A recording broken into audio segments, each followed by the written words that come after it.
Entramos en el segundo bloque, que es sobre la estructura y la organización del trabajo en una publicación. Existen magníficas guías sobre cómo escribir artículos, donde se ilustran cómo estructurar un trabajo y enfocar la redacción de las distintas partes de un artículo científico.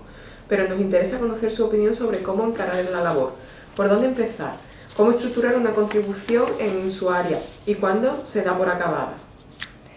Bueno, yo normalmente me baso, ¿no?, en unos artículos que están publicados por la editorial de la revista Nature, el Nature Publishing Group, en un espacio de aprendizaje científico que se llama Citable. Y en este espacio, bueno, hay unos libros electrónicos en los que hay una serie de capítulos sobre comunicación científica en inglés, ¿no?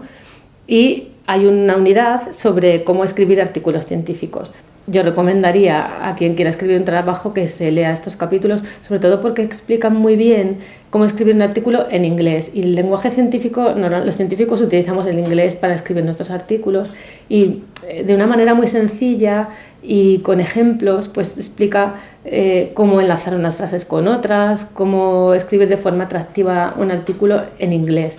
Y tiene una parte también sobre los errores que cometemos las personas de habla hispana cuando escribimos en inglés. Entonces es bastante interesante. Pero en respuesta a tu pregunta sobre cómo escribir un artículo científico, pues yo normalmente empiezo describiendo la hipótesis y o planteando el problema que he tratado de resolver, la pregunta, y estudio los datos experimentales que tengo y los organizo esos resultados en forma de figuras. Y después miro a ver si ese conjunto de resultados que tengo es suficiente, pues, para escribir un artículo científico. Y ya teniendo esto claro es cuando empiezo a estructurar el trabajo.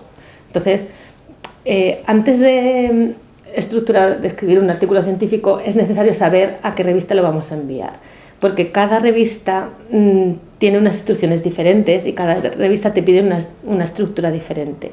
Entonces, una vez que sabemos a qué revista lo vamos a enviar, nos leemos las instrucciones para los autores que tiene esa revista.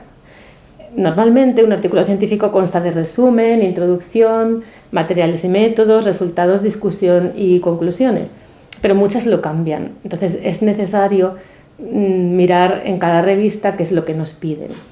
En la introducción lo que deberíamos escribir es el contexto en el que se enmarca esa investigación que hemos realizado. Y una vez que hemos explicado el contexto, debemos describir muy bien la motivación y el problema que vamos a resolver y la necesidad del trabajo que hemos realizado para resolver ese problema. También explicar un poco qué tareas hemos hecho nosotros para abordar el problema y un poco el objeto, digamos, del trabajo, ¿no? Como debemos decir, mediante este trabajo vamos a demostrar tal cosa, o mediante este trabajo pretendemos aportar información a tal, ¿no? Eso tiene que quedar claro en la introducción.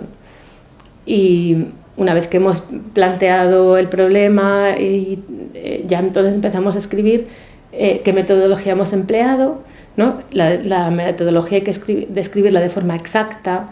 Es una sección muy aburrida, pero es que tiene que serlo, porque no hay otra manera de escribirlo, ¿no? Es meramente informativa. Y después hay una parte de resultados en los que tenemos que explicar de forma muy atractiva lo que hemos encontrado en nuestra investigación. Y no tenemos que hacerlo necesariamente en el orden cronológico en que lo hemos encontrado. Podemos poner los resultados más atractivos, más importantes delante, ¿no? Para que la gente, pues, le anime a seguir leyendo. Después escribimos una parte que es de discusión, en la que tratamos de convencer a la audiencia de que todos los resultados que aparecen demuestran la hipótesis. Y finalmente tenemos que tener un apartado de conclusiones en el que explicamos de forma clara la conclusión a la que hemos llegado. Incluso hablamos ya a un nivel un poco mayor de abstracción y vamos un poco más lejos, y también ponemos unas pequeñas perspectivas de futuro. Entonces, básicamente así sería como uno debe estructurar un trabajo científico.